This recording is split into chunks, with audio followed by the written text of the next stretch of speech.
10th class बेटा, आज हम second chapter nationalism in India का पार्ट रोलेट एक्ट रिवाइज कर रहे हैं। सबसे पहले रोलेट एक्ट कब पास हुआ? 1919 में। इसमें बेटा इंपीरियल लेजिस्लेटिव काउंसिल ने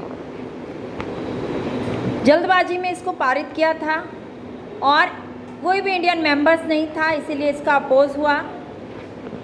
इसमें साथ ही कोई भी पॉलिटिकल एक्टिविटी इंडियन जो है पॉलिटिकल पर्सन नहीं कर सकता था। उनको विदाउट एनी ट्रायल, बिना कोई केस चलाए 2 इयर्स के लिए अरेस्ट किया जा सकता था।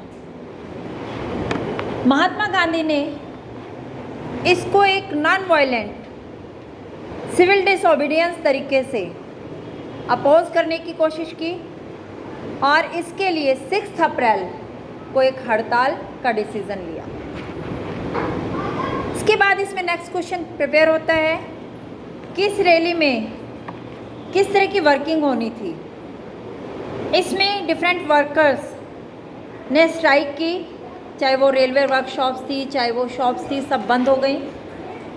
साथ में डिफरेंट टाइप्स की government activities, railway, telegraph, lines of communication, सब कुछ डिसरप्ट कर दिया गया, सबको ख़त्म करने की कोशिश की गई। बदले में ब्रिटिश गवर्नमेंट ने क्या किया? फिर क्वेश्चन है, ब्रिटिश गवर्नमेंट ने इनको जो नेशनल लीडर्स थे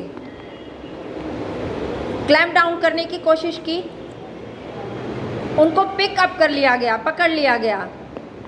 साथ में महात्मा गांधी के साथ क्या हुआ? उनकी दिल्ली में एंट्री पर बैन लगा दिया गया। इसी वजह से 10 अप्रैल को अमृतसर में एक पीसफुल प्रोसेशन निकालने की कोशिश की गई। उसमें bank, post office, railway station सब पे अटैक किया जा रहा था। तो अब इसके बाद गवर्नमेंट ने क्या किया? फिर क्वेश्चन, गवर्नमेंट ने इस वजह से मार्शल लॉ वहाँ पर इम्पोज कर दिया। उस समय वहाँ का जनरल कौन था? जनरल डायर, जिसने मार्शल लॉ इम्पोज किया। इसके बाद फिर क्वेश्चन कि मार्शल लॉ के बाद क्या हुआ? जलियांवाला बाग मास्कर क्या था, कब हुआ? 13 अप्रैल 1919 को जलियांवाला बाग मास्कर हुआ। इसमें लोगों को मार्शल लॉ के बारे में पता नहीं था और डायर ने जो है एंटर किया एरिया में और ब्लॉक द एक्सिट पॉइंट्स, बाहर जाने के रास्तों को ब्लॉक कर दिया और साथ में open fire on the crowd, killing hundreds, भीड़ के ऊपर गोलियां बरसाई, सैकड़ों लोग मारे गए। और इस तरह से उसने लास्ट में अपना क्या ऑब्जेक्ट क्लियर किया?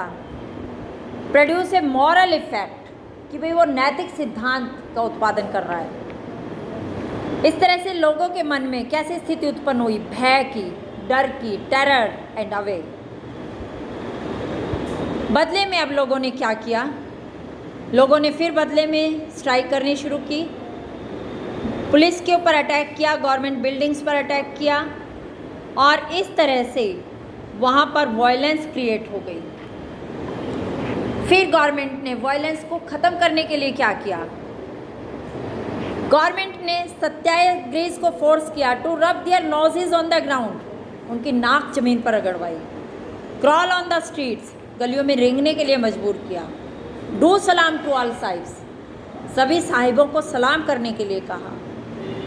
और इस वजह से महात्मा गांधी को इस मूवमेंट को कॉल ऑफ करना पड़ा, वापस लेना पड़ा।